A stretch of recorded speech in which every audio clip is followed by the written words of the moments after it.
Hello guys, സത്യം പറഞ്ഞ video ചെയ്യണമെന്ന് വലിയ വിചാരിച്ചതൊന്നുമല്ല. എന്നാലും വേണ്ടുകയില്ല, ഒരെണ്ണം എടുത്തങ്ങ് അലക്കേക്കാന്ന് വിചാരിച്ചു. എന്നാടാവോ ഈ കേരളത്തിൽ നടക്കുന്നത്? ഈ കേരളത്തിൽ നടക്കുന്നത് എന്നാ? നീ ഒന്ന് പറഞ്ഞു തന്നെ. സത്യം പറഞ്ഞ് ഞാൻ മുഖത്തോട് മുഖം നോക്കി ഇരിക്കുക. ഇത് എന്നാടാവോ ഈ കേരളത്തിൽ നടക്കുന്നത്? ഈ കേരളത്തിൽ പണ്ട് ഇതേ മക്കളെ 80s-ലെയും 90s-ലെയും പിള്ളേരെ കണ്ടുപിടി. ഞങ്ങളൊക്കെ എന്ന് പറഞ്ഞാൽ രണ്ടെണ്ണം അടിച്ച് ഏതെങ്കിലും മൂലയ്ക്ക് കിടക്കുമോ അല്ലെങ്കിൽ കൂട്ടുകാരുണ്ടാവും, ഇവന്മാർ കയറ്റിയെടുത്ത് നേരെ വീട്ടിൽ കൊണ്ടുവിടും. ഇതാണോ അവസ്ഥ? എൻ്റെ പൊണവേ ഉള്ള എന്താ പറയുന്നത്, ചിക്കാകുന്നില്ല. മറ്റേ കഞ്ചാവ് അടിച്ച് MDMA അടിച്ച് വീട്ടിൽ കിടന്ന് ഉറങ്ങുന്നു. സ്വന്തം അമ്മേനെയും പെങ്ങന്മാരെയും തല്ലി ഞാൻ കൊന്നോളൂ വന്നേ. ഇതൊക്കെ എന്നാ ന്യൂസാ? ശരിക്കും പറഞ്ഞാൽ ഞെട്ടിപ്പോയി ഞാൻ.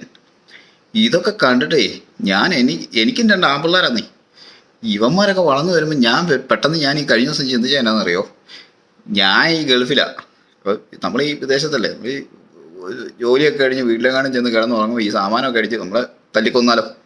സത്യം പറഞ്ഞാൽ പേടിയാന്നേ. ഇപ്പം നാട്ടിലോട്ട് ചെന്നിറങ്ങാനേ പേടിയാണ്. പണ്ടൊക്കെ എന്ന് പറഞ്ഞാൽ ഞങ്ങളുടെ ഗ്യാങ് എന്ന് പറഞ്ഞാൽ ഞങ്ങളുടെ നാട്ടിൽ ഞങ്ങൾ ഇച്ചിരി സെറ്റപ്പ് ഗ്യാങ് ആയിരുന്നു. ഞങ്ങളുടെ ഗ്യാങ് എന്ന് പറഞ്ഞു കഴിഞ്ഞാൽ ആകെ ചെയ്യുന്നതെന്ന് വെച്ച് കഴിഞ്ഞാൽ ആഴ്ച ഒരു ദിവസം ഒരു കുപ്പി എടുത്ത് 10-12 പേരുണ്ടാവും. ഒരു ഫുള്ളും എടുത്ത് ഇരുന്ന് കഴിഞ്ഞാൽ 12 പേരും പാമ്പ അവിടെ എവിടെയെങ്കിലും കിടക്കും. രാത്രി എങ്ങനെ താമസിച്ച് വീട്ടിൽ ചെല്ലും. കാരണം എന്ന് വെച്ചാൽ 8 മണിക്ക് മുന്നേ വീട്ടിൽ കയറിയില്ല. ഒന്നാമത്തെ കാര്യം ആഹാരം കിട്ടത്തില്ല, രണ്ടാമത്തെ കാര്യം കഥ കിടക്കും. ഈ രണ്ട് കാര്യങ്ങൾ കാരണം നമുക്ക് വീട്ടിൽ കയറാനും പറ്റത്തില്ല 8 മണിക്ക് ശേഷമാണെങ്കിൽ. ഇനി ഇച്ചിരൂടെ താമസിച്ച് 9-9 ആയിക്കഴിഞ്ഞാൽ കഥ കപ്പാടെ അടയ്ക്കും. പിന്നെ നമ്മൾ ജാമ്യത്തിന് ആളെ കൊണ്ട് പോകണം. ഒന്ന് ചിറ്റപ്പൻ്റെ മോനെയോ കൂട്ടുകാരെയൊക്കെ കൊണ്ടുപോയിട്ട് അവിടെ കഥയെ കൊട്ടണം. കൊട്ടയിൽ കഴിഞ്ഞ് നമ്മൾ അകത്ത് കയറ്റത്തുള്ളൂ. ഇന്നത്തെ അവസ്ഥ ഏതാണോ? ഈ സാമാനം അടിച്ചിട്ട് പിള്ളേർ വീട്ടിൽ വന്ന് കയറി കുറേ കഴിഞ്ഞപ്പോൾ അപ്പം പറയണ മോനെ നീ അത് ചെയ്തത് ശരിയായിരുന്നു പറഞ്ഞു കഴിഞ്ഞാൽ ചുറ്റിയെടുത്തോളൂ, ഒറ്റ കീറ പോതെന്തേ എന്ന് പറഞ്ഞിട്ട് തല്ലിയാൻ കൊല്ലുക. സത്യം പറഞ്ഞാൽ പേടിയാണ്. ഇതൊന്നും ആവർത്തിക്കാതിരിക്കുക. ഈ വളർന്നു വരുന്ന യുവതലമുറ എങ്ങോട്ടാണ് പോകുന്നതെന്ന് നമ്മൾ 2K പിള്ളേർ. ഇപ്പോൾ ഈ 2K പിള്ളേർ കഴിഞ്ഞ ദിവസം നമ്മുടെ റൂമിൽ ഇവിടെ ഒരു പയ്യൻ വന്നു.